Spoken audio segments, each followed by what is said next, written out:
Hello दोस्तों, एक बार फिर से मैं हाजिर हूँ 6 अप्रैल 2022 के डेली पीआईबी एनालिसिस के साथ। चलिए आज का पहला आर्टिकल देखते हैं।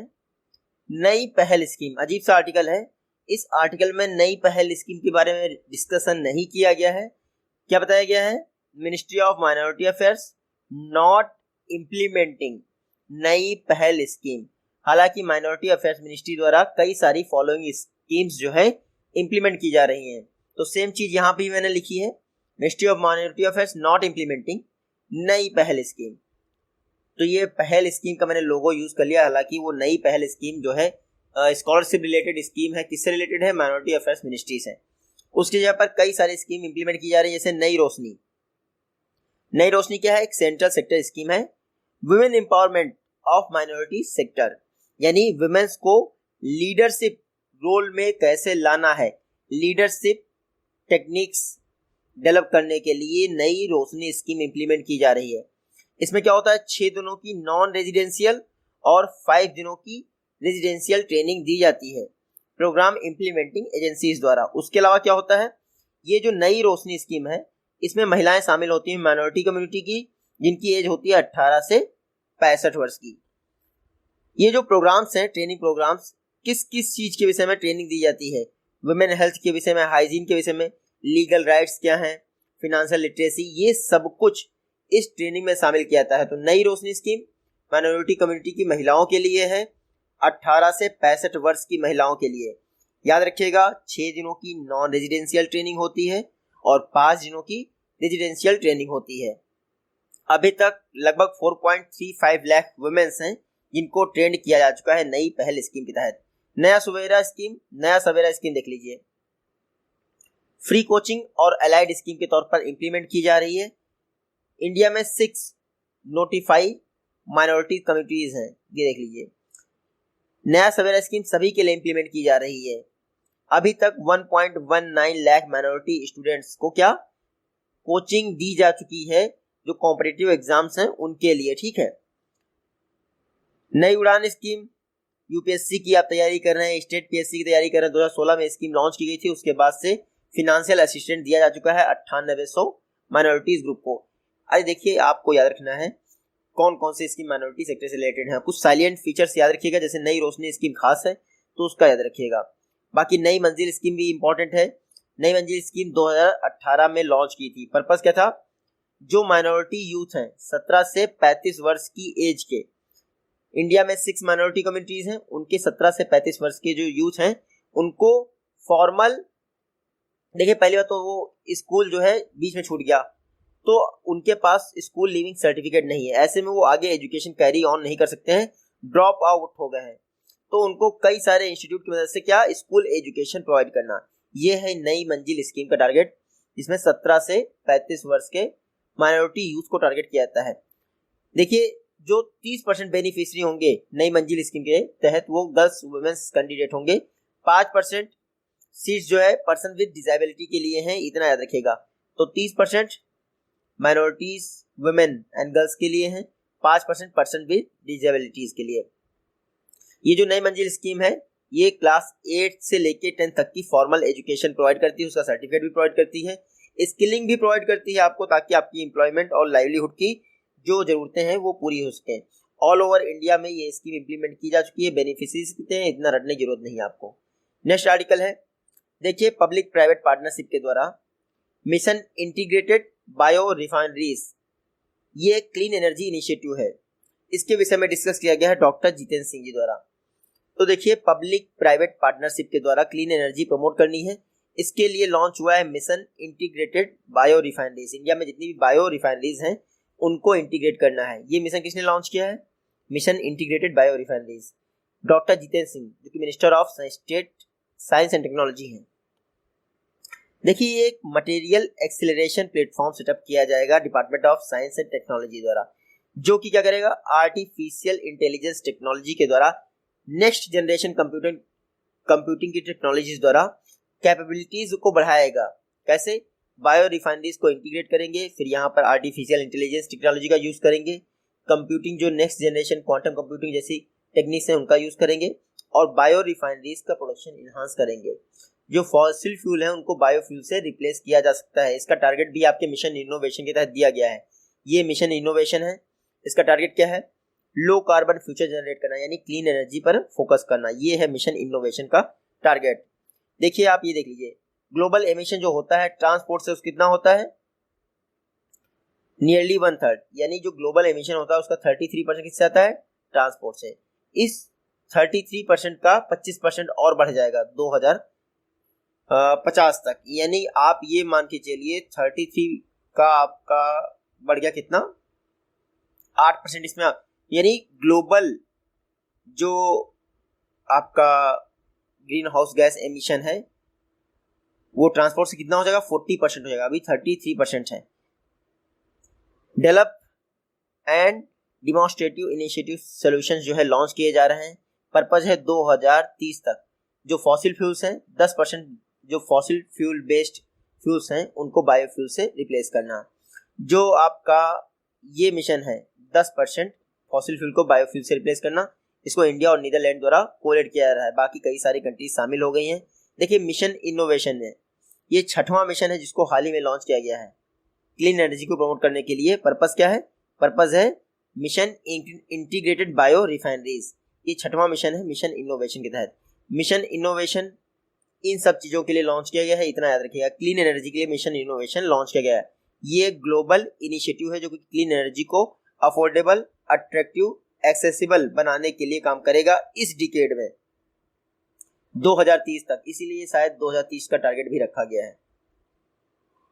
आगे पढ़ लीजिए आप। मिशन इनोवेशन को COP21 यानी पेरिस क्लाइमेट एग्रीमेंट के दौरान 2015 में लॉन्च किया था। इंटर गवर्नमेंटल प्लेटफॉर्म है जो कि clean energy innovation technology solutions को एड्रेस करेगा। जो भी एक्शन जरूरी होगा, कोऑपरेशन जरूरी होगा, उस पर काम करेंगे सारी कंट्रीज मिलकर। जो इस मिशन इनोवेशन में पार्टनर हैं, ग्लोबल पब्लिक इन्वेस्टमेंट का 90% उनसे आता है क्लीन एनर्जी में, यानी क्लीन एनर्जी में जितना भी इन्वेस्टमेंट होता है ग्लोबली उसका 90% इसी मिशन इनोवेशन के पार्टनर्स द्वारा आता है। 2015 से लेकर अभी तक एनुअली देखा जाए 5.8 बिलियन डॉलर के आसपास इन्होंने इन्वेस्ट किया है क्लीन एनर्जी की फील्ड में। नेक्स्ट आर्टिकल है एथनॉल ब्लेंडिंग पेट्रोल। इसको गवर्नमेंट ऑफ इंडिया क्या कर रही है? प्रमोट कर रही है। पहले 20% ब्लेंडिंग का टारगेट 2030 था, अब इसको 25-26 कर लिया गया है, 31 मार्च 2026 तक आपको पेट्रोल में 20% एथनॉल ब्लेंडिंग करना है। ये देख लीजिए, गवर्नमेंट क्या एथनॉल ब्लेंडेड पेट्रोल प्रोग्राम को प्रमोट कर रही है। क्या? Domestic agriculture sector environmental benefits मिलेंगे, आपको पता ही है। फॉरेन एक्सचेंज पर जो डिपेंडेंसी है वो कम होगी। कैसे? अगर आप एथनॉल मिक्स कर देंगे तो उतना पेट्रोल कम हमें परचेज करना पड़ेगा। देखिए नेशनल बायोफ्यूल पॉलिसी आई 2018 में, इसमें कहा गया कि जो 5% एथनॉल ब्लेंडिंग का टारगेट था डीजल के लिए वो 2030 तक तो रहेगा, 20% पेट्रोल के लिए भी रहेगा 2030 तक, लेकिन बाद में इसको क्या कर दिया? प्रीपोन कर दिया गया। अब 20% एथनॉल ब्लेंडिंग पेट्रोल में 2025-26 तक करनी है, इवन डीजल में भी आपको 5% 2025-26 तक करनी है। एथनॉल ब्लेंडिंग प्रोग्राम जो है लोवेस्ट जीएसटी स्लैब में आता है 5% तक। एथनॉल ब्लेंडिंग प्रोग्राम 2003 में लॉन्च किया गया था। 5% एथनॉल ब्लेंडिंग का टारगेट रखा गया था, फिर 2022 तक इसको 10% किया गया और अब फिनेंशियल ईयर 2025 तक कितना कर दिया गया है? 20%, यानी 31 मार्च 2025 तक 20% करना है एथनॉल ब्लेंडिंग प्रोग्राम के तहत पेट्रोल में। अगर डीजल की बात की जाए तो वो 5% है। 2018 तक की बात की जाए तो सिर्फ शुगर केन का यूज किया जाता था एथनॉल निकालने के लिए। एथनॉल ब्लेंडिंग प्रोग्राम इसको ऑयल मार्केटिंग कंपनियों द्वारा इंप्लीमेंट किया जाता है, इतना याद रखिएगा। 2018 तक सिर्फ शुगर यूज होती थी, अब ये सारी चीजें यूज होती हैं एथनॉल ब्लेंडिंग प्रोग्राम में। इम्पैक्ट क्या होगा इन्वायरमेंट पे?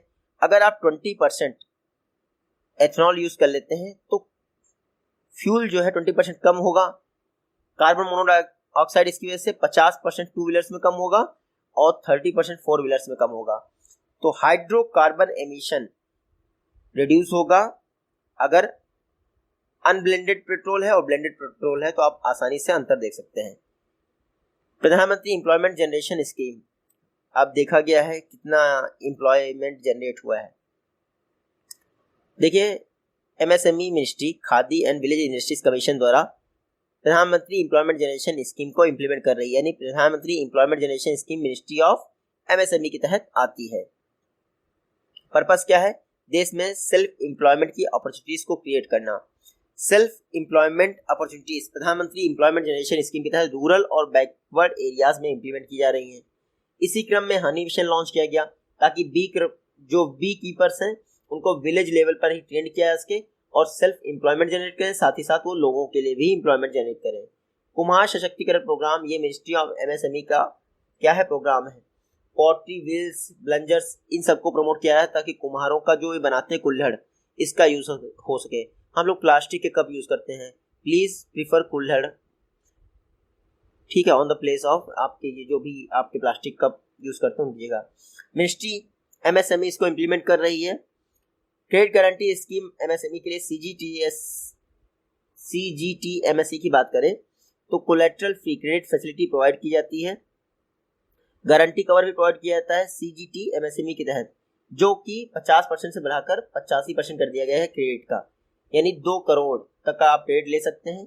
लेकिन इसके लिए आपको पहली बात तो सपोज करिए 2.5 करोड़ का इन्वेस्टमेंट होना चाहिए, क्योंकि 85% से अधिक आप नहीं ले सकते हैं। Honey mission programme Khadi and village industries commission द्वारा लॉन्च किया गया ड्यूरिंग 2017-18 के दौरान। ये बी कीपिंग को साइंटिफिक तरीके से करने के लिए प्रमोट करता है फार्मर्स को, हनी मिशन प्रोग्राम। बाकी स्फूर्ति प्रोग्राम ये भी आपके एमएसएमई मिनिस्ट्री द्वारा प्रमोट किया जाता है, मतलब कि लॉग इम्प्लीमेंट किया जाता है। स्फूर्ति का फुल फॉर्म है scheme of fund for regeneration of traditional industries. स्फूर्ति प्रोग्राम एमएसएमई मिनिस्ट्री का इनिशिएटिव है। ट्रेडिशनल बी कीपर्स को क्लस्टर बेस्ड अप्रोच यूज करने के लिए प्रोत्साहित किया जाता है। मशीनरी और ट्रेनिंग भी प्रोवाइड की जाती है। 29 हनी क्लस्टर अभी तक बन चुके हैं, जिसमें 68.65 करोड़ का खर्चा आया है। National bee keeping mission, honey mission ministry of agriculture की इनिशिएटिव, ना कि एमएसएमई का इनिशिएटिव है। तो एमएसएमई मिनिस्ट्री का क्या है वो अलग है, और आपका national bee mission, national bee keeping में और हनी मिशन ये किसका है, एग्रीकल्चर मिनिस्ट्री का है। कृषि उड़ान स्कीम के तहत 53 एयरपोर्ट्स अभी तक शामिल कर लिए गए हैं। ये देख लीजिए कृषि उड़ान स्कीम, जिसको अगस्त 2020 में लॉन्च किया गया था इंटरनेशनल और नेशनल रूट्स पर फार्मर्स को उनकी जो एग्रीकल्चर प्रोडक्ट्स हैं उनको ट्रांसपोर्ट करने के लिए। कृषि उड़ान 2.0 भी लॉन्च कर दिया गया 2021 अक्टूबर में। खास करके इनको नॉर्थ ईस्टर्न स्टेट और ट्राइबल एरियाज को कवर किया गया है। कृषि उड़ान स्कीम 2020 में लॉन्च की गई थी इंटरनेशनल और नेशनल रूट्स पर, ताकि जो एग्रीकल्चर प्रोडक्ट्स हैं इनको ट्रांसपोर्ट किया सके एयरलाइंस के द्वारा। प्राइमरीली स्कीम जो है 25 एयरपोर्ट्स पर फोकस करती थी नॉर्थ ईस्टर्न रीजन के लिए या फिर हिली ट्राइबल रीजन के लिए, लेकिन अभी वर्तमान में 53 एयरपोर्ट्स ऐड किए जा चुके हैं कृषि उड़ान स्कीम के तहत। एयरपोर्ट अथॉरिटी ऑफ इंडिया ने कृषि उड़ान स्कीम 2020 में लॉन्च की थी। अब 2021 में क्या कृषि उड़ान 2.0 लॉन्च किया जा चुका है। फार्मर्स को क्या पेरिसेबल कमोडिटीज के लिए फोकस किया जाता है कृषि उड़ान स्कीम के तहत। कॉन्सेप्ट फैमिलियल फॉरेस्ट्री, परिवार में ही आप क्या करें, जो लैंड आपकी खाली पड़ी है उसका फॉरेस्ट उगाएं। लैंड फॉर लाइफ एक अवार्ड प्रोग्राम है किसका, यूएनसीसीडी का, हर 2 वर्ष पर होता है land for life. Land for life award एम क्या है इसका, एम है इंडिविजुअल या ऑर्गेनाइजेशन को सम्मानित करना। उन्होंने जो भी इनिशिएटिव बनाया है ताकि लैंड डिग्रेडेशन को रोका गया है या फिर लैंड का मैनेजमेंट सस्टेनेबल तरीके से किया गया है। लैंड फॉर लाइफ अवार्ड 2021 ये राजस्थान की फैमिलियल फॉरेस्ट्री को दिया गया है इंडिया में, इसके द्वारा यूएनसीसी। तो राजस्थान की फैमिलियल फॉरेस्ट्री को क्या मिला है, land for life award. Familial forestry purpose क्या है, फैमिली मेंबर्स द्वारा ट्री का जो केयर टेकिंग की जाती है एक फैमिली मेंबर के तौर पर की जाती है, यानी उसको भाई बहन के तौर पर देखा जाता है। ये राजस्थान में इनिशिएटिव लॉन्च किया गया जिसको यूएनसीसीडी ने रिकॉग्नाइज किया, लैंड फॉर लाइफ अवार्ड दिया 2021 के लिए। फैमिलियल फॉरेस्ट्री राजस्थान की क्या है, एक यूनिक कॉन्सेप्ट है जिसमें ट्री को एक फैमिली के तौर पर ट्रीट किया जाता है, फैमिली मेंबर के तौर पर। इसमें क्या 10 लाख से अधिक फैमिलीज इन्वॉल्व हैं 15,000 गांवों की, ठीक है। तो डेजर्ट प्रोन जो नॉर्थ वेस्ट एरिया है राजस्थान का, वहां पर इसको इम्प्लीमेंट किया जा रहा है। पिछले 15 वर्षों में 25 लाख पेड़ लगाए जा चुके हैं। यूएनसीसीडी इनको रिकॉग्नाइज कर रहा है। यूएनसीसीडी स्टैंड्स फॉर, मतलब कि फुल फॉर्म क्या है, United Nation convention to combat desertification. देखिए रियो अर्थ समिट हुई थी, उसके बाद इसका जन्म हुआ था 1994 में। लीगली बाइंडिंग ट्रीटी है UNCCD, इतना याद रखिएगा। और फैमिलियल फॉरेस्ट्री राजस्थान की है, जिसको इस बार का लैंड फॉर लाइफ अवार्ड दिया गया है। UNCCD यहाँ पे आप सब कुछ पढ़ सकते हैं मेरे ख्याल से। इंडिया ने ज्वाइन किया था 1996 में। नेक्स्ट, ग्रीन इंडिया मिशन के तहत क्या क्या टारगेट हैं उसकी बात की गई है। देखिए आप सभी लोग इससे वाकिफ होंगे, national action plan on climate change. इसमें 8 मिशन है, उसमें से एक है national mission for green India, जिसको ग्रीन इंडिया मिशन भी कहते हैं। पर्पस क्या है? पर्पस है क्लाइमेट चेंज को रिस्पॉन्ड करते हुए प्रोटेक्ट करना, रिस्टोर करना, इनहांस करना इंडिया का फॉरेस्ट कवर। देखिए ग्रीन इंडिया मिशन के तहत 10 million hectare 10 million hectare land है, चाहे वो फॉरेस्ट लैंड हो या फिर नॉन फॉरेस्ट लैंड हो, उसमें ट्री कवर या फॉरेस्ट कवर बढ़ाना है। और पहले से अगर फॉरेस्ट है तो उनकी क्वालिटी जो है बेहतर करनी है। ये ग्रीन इंडिया मिशन को मॉनिटर कौन करेगा? Development monitoring and evolution office, NITI Aayog जो गवर्नमेंट ऑफ इंडिया है, ये इवोल्यूशन करेगा ग्रीन इंडिया मिशन का 2020-21 में। बाकी यहाँ पे देख लीजिए ग्रीन इंडिया मिशन 2014 में लॉन्च किया था national action plan on climate change के एक ऑब्जेक्टिव के तहत। 8 मिशन में से एक मिशन। पर्पस आप यहाँ पे पढ़ चुके हैं, forest based livelihood income generate करना, कार्बन सिक्वेस्ट्रेशन करना 50 से 60 मिलियन टन 2020 के ईयर का। बाकी गोल यहाँ पे आप देख लीजिए, 10 मिलियन हेक्टेयर करना है, जिसमें से 5 मिलियन हेक्टेयर आपका नॉन फॉरेस्ट लैंड ही होनी चाहिए। क्लीन गंगा टारगेट, अब देखते हैं गंगा रिवर को टारगेट मतलब कि साफ करना है, इसके लिए फिनेंशियल और टेक्निकल असिस्टेंस दी जा रही है नमामि गंगे प्रोग्राम के तहत। प्रोग्राम में क्या है? Waste water treatment, solid waste management, river front management, इन सब पर फोकस किया जाता है। अगर बात की जाए कंपैरिजन किया है 2014 से 2021 के बीच में, तो 31 लोकेशन ऐसी हैं जहां पर बायोकेमिकल ऑक्सीजन डिमांड जो है बेहतर हो चुकी है। ठीक है, 46 लोकेशन ऐसी हैं, डिजॉल्व ऑक्सीजन बेहतर हो चुकी कहां पर? 31 लोकेशन पर। बायोकेमिकल ऑक्सीजन डिमांड 46 लोकेशन पर बेहतर हो चुकी है। और FC यानी फीकल कैलिफॉर्म 23 लोकेशन पर बेहतर देखा गया है। देखिए बायोकेमिकल ऑक्सीजन डिमांड जितनी ज्यादा बढ़ेगी हमारा वाटर उतना ही इम्प्योर होगा। ऑक्सीजन डिमांड इसलिए होती ताकि जो इनऑर्गेनिक सब्सटेंस हैं उनको डैमेज किया जा सके। तो इनऑर्गेनिक सब्सटेंस जितने ज्यादा होंगे उनको डैमेज करने के लिए ऑक्सीजन डिमांड उतनी ज्यादा बढ़ेगी, समझ गए ना। और डिजॉल्व ऑक्सीजन इतनी ज्यादा होगी वो क्लीनलीनेस वाटर की बताएगा। नमामि गंगे प्रोग्राम जून 2014 में लॉन्च किया था। फ्लैगशिप प्रोग्राम है, 2 ऑब्जेक्टिव हैं, अबैटमेंट ऑफ पोल्यूशन और rejuvenation of national river Ganga. Ministry of जल शक्ति वाटर रिसोर्स डिपार्टमेंट का इनिशिएटिव है। National mission for clean Ganga, इसके द्वारा नमामि गंगे प्रोग्राम को इम्प्लीमेंट किया जाता है। National mission for clean Ganga national Ganga council की क्या है? इम्प्लीमेंटिंग विंग है। नेशनल गंगा काउंसिल 2016 में इम्प्लीमेंट की गई थी। इसके हेड होते हैं कौन? Prime minister. 20,000 करोड़ का फंड बनाया गया था। नमामि गंगे के तहत 288 प्रोजेक्ट सैंक्शन किए जा चुके हैं और ये 20,000 करोड़ नॉन लैप्सेबल है, याद रखिएगा। ये देख लीजिए गंगा रिवर भागीरथी के तौर पर निकलती है गंगोत्री ग्लेशियर से और देवप्रयाग में आकर अलकनंदा को ज्वाइन कर लेती है। हरिद्वार में छोड़ दीजिए, बाकी यहाँ पे आप थोड़ा सा जूम कर लेंगे, इसको गूगल से डाउनलोड कर लीजिए, थोड़ा सा ब्लर है। ठीक है, मिलते हैं आपसे अभी नेक्स्ट वीडियो में, तो take care, goodbye and जय हिंद।